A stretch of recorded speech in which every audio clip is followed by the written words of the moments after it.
Assalamualaikum warahmatullahi wabarakatuh. Perkenalkan, nama saya Dimas Fahmi Idris Roman Saifuddin, NIM D418-18033, kelas B. Di sini saya akan mempresentasikan mengenai tugas besar dari praktikum mesin listrik. Di sini saya akan menjelaskan mengenai analisa penggunaan motor sinkron dengan kapasitor. Pengertian dari motor sinkron: motor arus bolak-balik atau motor AC menggunakan arus listrik yang membalikkan arahnya secara teratur pada rentang waktu tertentu. Motor listrik memiliki dua buah bagian dasar listrik, yaitu stator dan rotor. Seperti ditunjukkan dalam gambar di bawah. Stator merupakan komponen listrik statis. Rotor merupakan komponen listrik berputar untuk memutar as motor. Salah satu jenis motor listrik AC adalah motor AC sinkron yang dijelaskan sebagai berikut. Konstruksi dari motor sinkron. Motor sinkron adalah motor AC, bekerja pada kecepatan tetap pada sistem frekuensi tertentu. Motor ini memerlukan arus arah atau DC untuk pembangkitan daya, dan memiliki torque awal yang rendah. Dan oleh karena itu, motor sinkron cocok untuk penggunaan awal dengan beban rendah, seperti kompresor udara, perubahan frekuensi, dan generator motor. Motor sinkron mampu untuk memperbaiki faktor daya sistem, sehingga sering digunakan pada sistem yang menggunakan banyak listrik. Komponen mesin sinkron. Komponen utama mesin motor sinkron adalah rotor. Perbedaan utama antara motor sinkron dengan motor induksi adalah bahwa rotor mesin sinkron berjalan pada kecepatan yang sama dengan perputaran medan magnet. Hal ini memungkinkan sebab medan magnet rotor tidak lagi terinduksi. Rotor memiliki magnet permanen atau arus DC excited yang dipaksa untuk mengunci pada posisi tertentu bila dihadapkan dengan medan magnet lainnya. Stator. Stator menghasilkan medan magnet berputar yang sebanding dengan frekuensi yang dipasok. Motor sinkron ini berputar pada kecepatan sinkron yang diberikan oleh persamaan matematis berikut. Ns sama dengan 120 dikali F dibagi P, di mana F merupakan frekuensi dari pasukan frekuensi, dan P merupakan jumlah kutub. Arus starting. Pada saat start atau tegangan dihubungkan ke kumparan stator, kondisi motor adalah diam, dan medan rotor juga stasioner.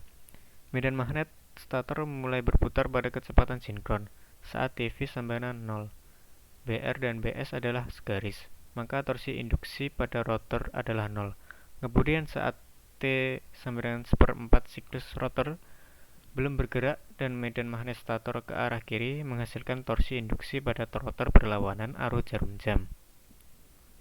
Selanjutnya pada T saat setengah siklus BR dan BS berlawanan arah dan torsi induksi pada kondisi ini adalah 0.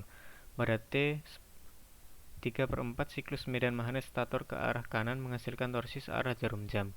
Demikian seterusnya pada T sama dengan 1. Siklus medan magnet stator kembali segaris dengan medan magnet rotor. Selama satu siklus elektrik, dihasilkan torsi pertama berlawanan jarum jam, kemudian searah jarum jam, sehingga torsi rata-rata pada saat siklus adalah 0. Ini menyebabkan motor bergerak pada setiap siklus dan mengalami pemanasan lebih. 3 pendekatan dasar yang dapat digunakan untuk menstart motor sinkron dengan aman adalah dengan cara 1. Mengurangi kecepatan medan magnet stator pada nilai yang rendah, sehingga rotor dapat mengikuti dan menguncinya pada setengah siklus putaran medan magnet. Hal ini dapat dilakukan dengan mengurangi frekuensi tegangan yang diterapkan. 2. Menggunakan penggerak mula eksternal untuk mengakselerasikan motor sinkron hingga mencapai sinkron. Kemudian penggerak mulai dimatikan atau dilepaskan. 3. Menggunakan kumparan peredam atau damper winding, atau dengan membuat kumparan rotor motor sinkron seperti kumparan rotor dibelitan pada motor induksi hanya saat start. Memperbaiki faktor kerja dengan menggunakan motor sinkron. Nilai faktor kerja atau cos P yang besar membawa pengaruh yang baik pada jaringan primer dan sekunder. Makin besar daya reaktif suatu beban, maka kecil pula faktor kerjanya. Faktor kerja yang terbelakang terjadi pada kondisi di mana arus terbelakang terhadap tegangan dan keadaan ini dijumpai pada beban induktif. Sebaliknya, faktor kerja terdahulu terjadi pada kondisi di mana arus mendahului tegangan dan keadaan ini dijumpai pada beban kapasitif. Untuk daya terpasang tertentu, bila terdapat banyak beban induktif sehingga faktor kerjanya rendah sekali, maka daya aktif yang ditimbulkan akan jauh lebih kecil dari daya butanya.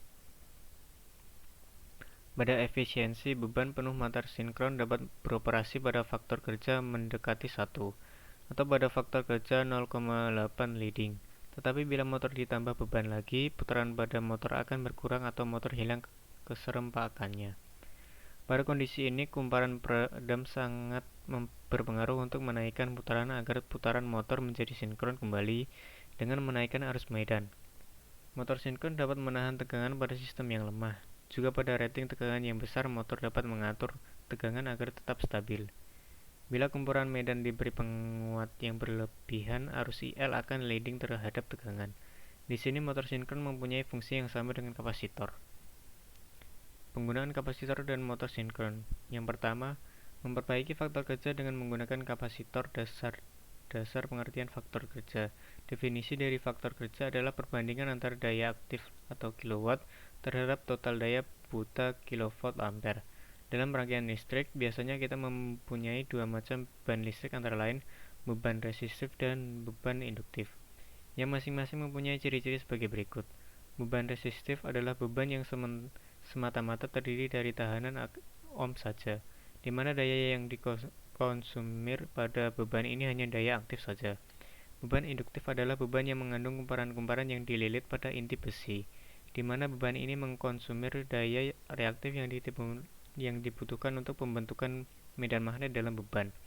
Tanpa adanya arus magnetising pada beban, energi listrik tidak dapat mengalir melalui inti besi ke transformator atau menyeberangi celah udara beban atau motor induksi. Jadi penjumlahan vektor dari daya reaktif dan daya aktif biasanya disebut daya buta. Berikut pengertiannya. Daya buta atau S dinyatakan dalam VA atau kilovolt ampere merupakan kapasitas peralatan listrik seperti daya pada generator atau trafo dan PLN. Daya aktif atau P dinyatakan dalam watt atau kilowatt adalah daya yang melakukan usaha yang sebenarnya atau daya-daya yang terpakai atau effective power. Daya reaktif atau dinyatakan dalam VA, volt ampere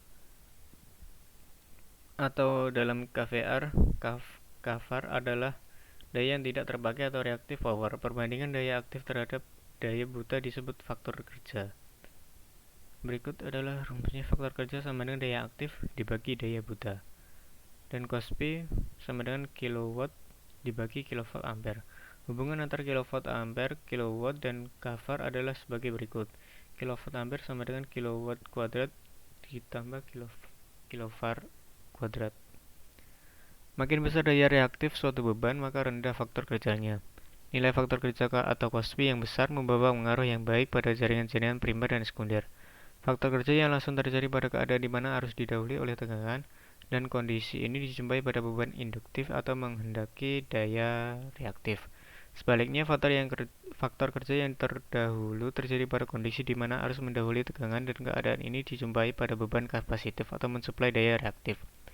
Bagaimana kapasitor memperbaiki faktor kerja? Menggunakan kapasitor sebagai alat untuk memperbaiki faktor adalah cara yang paling baik, tepat, dan ekonomis, dan tidak menghendaki penambahan tenaga penggerak motor yang besar. Sebenarnya, pada saat sistem menghendaki kapasitor mensuplai daya reaktif yang dibutuhkan untuk membentukkan arus magnetising pada beban induktif, maka kapasitor akan memindahkan daya-daya reaktif yang dihasilkan untuk beban induktif, dan penambahan beban lain dilakukan pada sistem yang sama. Hal ini akan menimbulkan masalah pada rangkaian antara lain A. Untuk daya terpasang tertentu. Bila terdapat banyak beban induktif sehingga faktor kerjanya rendah sekali, maka daya aktif yang ditimbulkan jauh lebih kecil dari daya buta. 2. Keuntungan yang diperoleh. Dapat dihemat pemakaian bahan bakar untuk satu generator.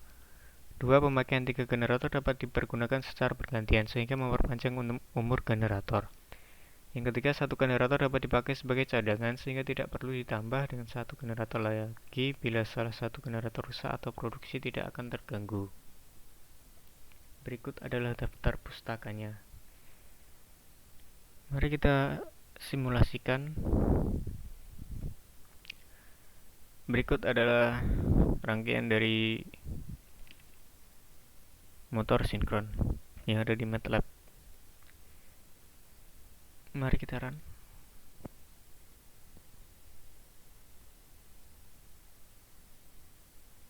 Di sini terdapat speed, dan sini terdapat tegangan medan, dan sini terdapat tegangan line,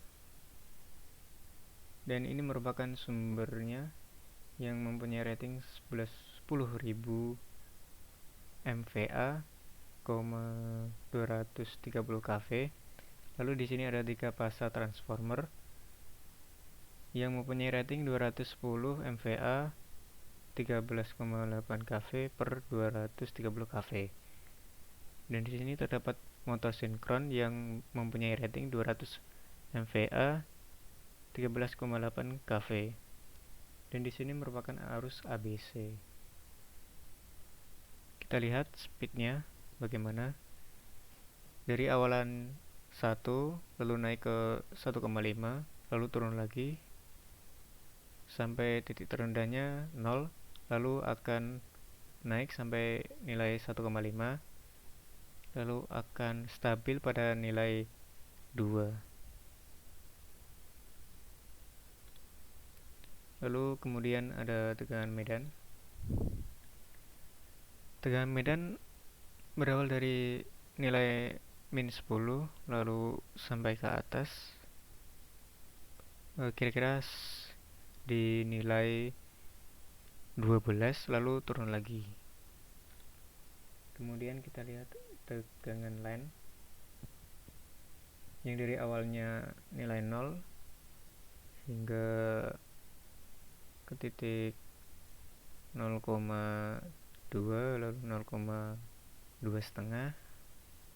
hingga minus, lalu akan stabil pada nilai 0,45 dan seterusnya. Lalu terdapat arus ABC dari nilai 0 hingga ke titik terendah min 25 hingga titik teratasnya 25, lalu konstan atau tetap pada nilai sekitaran 10 sampai 13.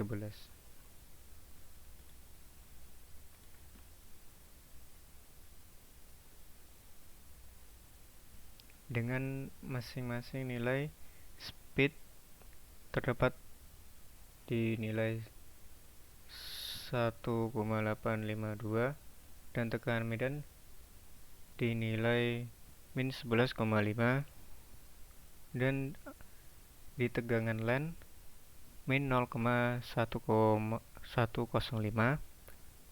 Lalu di arus ABC terdapat 8,141, lalu tegangan B min 9,992 dan arus C 1,851.